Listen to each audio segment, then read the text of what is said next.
The next speaker is Chiezugolum Nwokoye.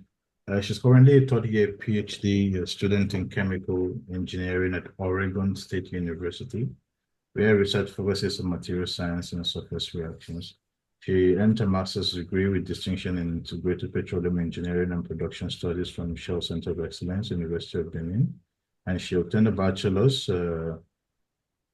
of engineering in chemical engineering and held leadership roles, including vice president of the Nigerian Society of Chemical Engineers student chapter. She has professional experience which spans over 4 years at Shell Nigeria as a production support engineer. She also interned prior to that at ExxonMobil and Video Power Global Services. Currently, she also runs a non-profit organization called Speak Out Africa Organization, and in her free time enjoys reading novels. So, Chizi, go ahead.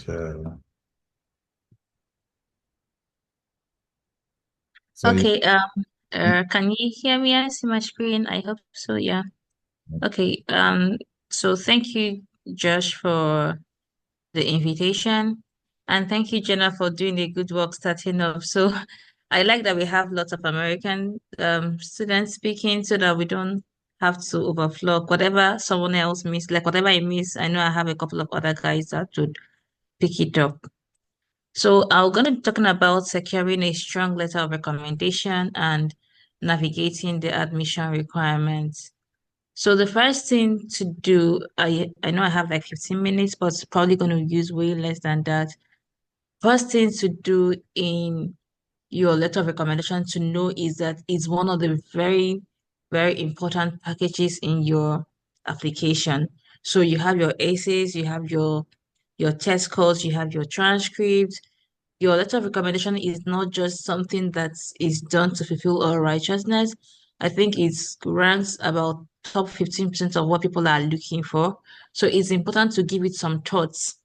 So what I also see people do is that they just randomly, they know a family friend who they think is an important person in the society to use the person as their recommender. It doesn't work that way in an American system because you want someone who can actually speak about you, who knows your capabilities, who has worked with you or has taught you, or someone that kind of can say in-depth things about you. So I would say the first thing is avoid using family members, especially if you have the same surname with them. If we don't have, I mean, kind of, we could get away with it, but it's kind of unethical. But avoid family members or just random people because they own a company or for whatever reasons they are using them.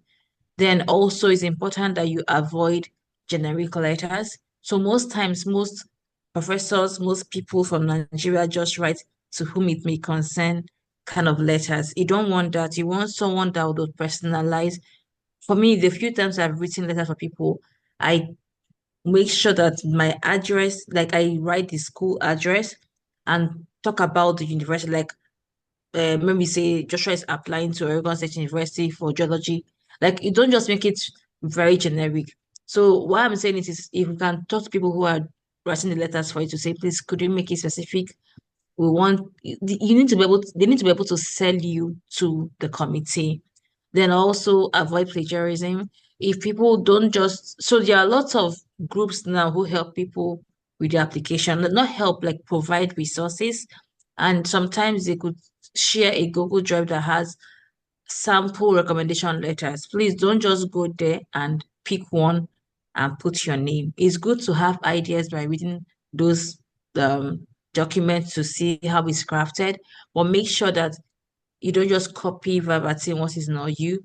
Just get the idea and apply the ideas to maybe write a draft if they're asking you to write a draft, or just kind of have an idea of how these things happen.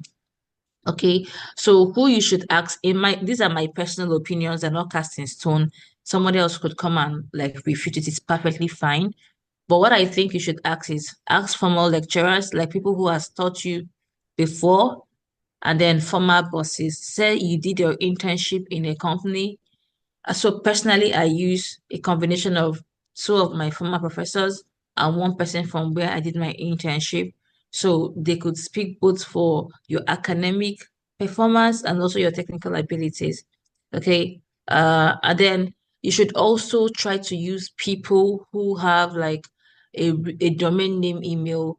Um, Sometimes people might not have most universities in Nigeria, I think they now have the school domain name emails. If you can get those ones, I'm not sure, but I think that because it's an American system or a foreign system, not Nigeria, it might just carry more weight and more trust than just using at Gmail or at yahoo.com. And that is it. So I've talked about personalizing your letters. So the way you can do this is kind of tied to my points down below about writing drafts. For most Nigerian professors, they could ask you, you know what, just give me a draft of what I want. So make sure that as you are writing it, it's not generic. Or if you could talk to them to say, please, could we work together and come up with something? Most Nigerian professors will tell you to give them something. Some won't. So depending on who you are meeting, then it's also important to find people you can trust. Joshua knows the story. I was using a particular person who I felt and I know kind of, don't ask me how I know, but somehow was not giving the right recommendation. So if you know that you can't trust this person to say something great about you, please avoid the person. Most times you wouldn't know, but sometimes your gut feeling could tell you that maybe you need to change this person. Just find people you have a very good rapport with, not friends per se, but a good rapport and people that you can trust that they're going to say great things about you. Then it's also important because it's a Nigerian, not just a Nigerian context, everywhere to build relationships before you need it. The truth is that now we just need to keep talking to our professors, both in undergrad or wherever you did your masters or wherever. So people will tell me, I left school 10 years ago. I've not spoken to my professor. I don't even know their name. They don't even know me. I know it might not be your fault, but I believe that many people that are speaking with here are kind of recent graduates. Don't just come out from the blues and call your professor and say, please write letter for me. No. So if you know you're going to be applying to school early enough, start, if your school is in your city or nearby, you could visit.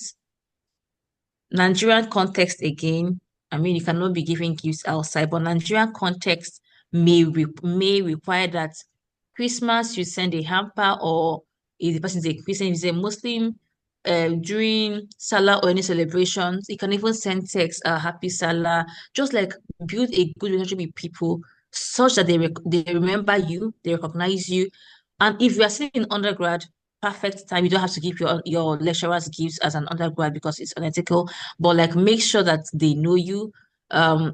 Being in class, ask questions in class, meet them for whatever questions you have so that they know you one on one. People will say, I cannot recommend you, and did you pass through my department? You were just quiet in school. So involve yourself in extracurricular so that you begin to know people even before you need them. Don't call people out of the blues after 10 years. They may assess, but most people would be skeptical about um doing stuff for you just because they don't know you. Then finally on this point is you have to waive your right to view the letter. It kind of places a lot of trust on what you are sending if you waive your rights. So most times we've seen it now, sharing we write them ourselves. But for the school, when they ask you, do you waive your rights? You have to just say yes. It kind of places more trust on it. So if I'm missing anything, I believe the next speaker would talk about it. But the conclusion is your LOR is very important, is part of your application process. Do not treat it as an afterthought. Okay. Then about navigating the admission requirements. So there are a couple of things, I wish I could see my notes, but I can't. So there are a couple of things that we need to kind of know. First things first is check out the program requirements of every school you want to apply to. So this is not the time to use faith and say it will favor me and my family. If you look at it and you don't have what they are looking for, I would advise just keep. I mean, there are over 3,000 universities in America alone.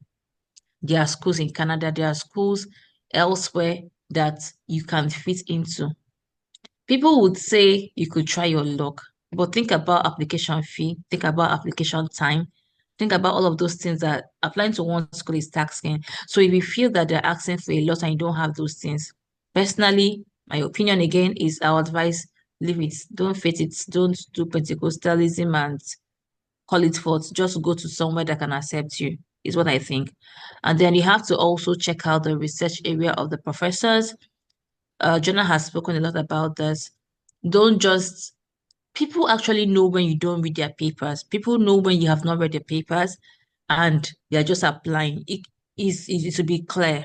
Most times, if you don't have a very strong research experience, you may not be able to like understand it very well, but you have to read the paper maybe two, three times to begin to understand the gist of it. So check out the research area of the professors. Please don't skip this part. We all want to japa, but it's good that you go to where you are doing something you feel you can enjoy. And then if you don't see in a particular school um something you like or a complementary area you like, you could just skip and go to the next school. Again, thousands of schools here. Then in sending cold emails, I will skip this completely because Jonah has dwelt on it, but don't forget to read their papers. People can tell if you've not read their papers. And again, about the cold email, there are lots of samples in lots of groups. There are lots of Google Drives that will show you samples. In as much as it's good to use samples, you could also try to make it personal. And then thank you, Jenna, for the point you mentioned about talking to the people in the group. I have actually learned from it, and I think it's something I'm going to apply in the future for a postdoc or something, so that people don't talk about what happened to me actually when I came. I was talking about a project that my peer had done like years ago and had moved on from it, and it wasn't a current project. So also for the schools, start early. Don't wait for deadlines. So most schools started their application September 15th, some August 15th, and most would end December 15th. My personal opinion is don't wait till December 13th to send in your application. No, because most of them do like rolling applications. So they don't wait until the deadline to make decisions on who they want. They could meet some meets once a month, some meet once in 2 weeks and make decisions on based on what they've received. That's for some schools, I don't know. So you could never tell what's obtainable. I would say start early because all of you think you have time. Truly, it something can go wrong. Maybe the people you sent letters to they went on vacation and they've not checked their email for 1 month. Or there's strike and the guy says, I can't be checking school email when there's ASU strike. But anything could go wrong. So just start early to put your application together. And if you're applying this year already, I'm sure you must have done a lot of what we're talking about. So what are the packages that you need for your application? Sorry, it's not on the slide, it's in my notes. But you need your SOP, you need your letter of recommendation, you need your test scores if they're applicable to your school or if they are waiving it. So these are the things you're going to check. Do I have money to write GRE? Do I have the time to write GRE? Can I find schools that are waiving GRE and still have what I want? So your GRE, your GMAT, your TOEFL scores. People do always say that they advise people to write GRE because it boosts your chances of getting funding, whatever. If you can, if you have the money, if you can afford it. But I know the exchange rate now is not smiling. So you could just focus on schools that do not have GRE requirements. But if you can afford it, it would be good to write it. Just kind of look at the program requirements. And I always tell people, always have a spreadsheet. Like, don't leave it in your head. Either you have a note, a physical note, or you have a spreadsheet where you list the schools you want to apply to and begin to put all of those. Like, my time I had name of school, checklist, GRE, yes or no, TOEFL or English proficiency, yes or no. Have I sent cold email to at least two professors in that school, yes or no? Did I get any response? So having that um the Excel spreadsheet or like Google spreadsheet tracker just helps you kind of organize yourself.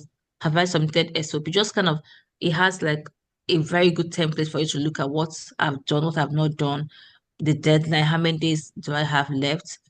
I think SOP is, Jonah talked about SOP in a way with the research proposal, but I see that somebody else is going to write it. But just high level, I would say read articles on the right steps to write your SOP. There are lots of materials everywhere. I forgot to say when I was starting that anything we are saying here is not new. You can find them on the first page of Google. search actually. But their big accounts, you already belong to a mentorship group, which is very key. That's one thing.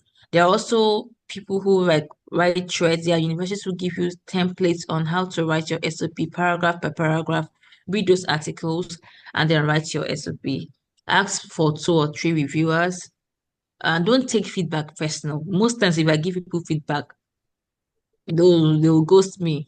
So don't take it personal. People will just want you to put in your best and kind of write it. Then avoid using AI.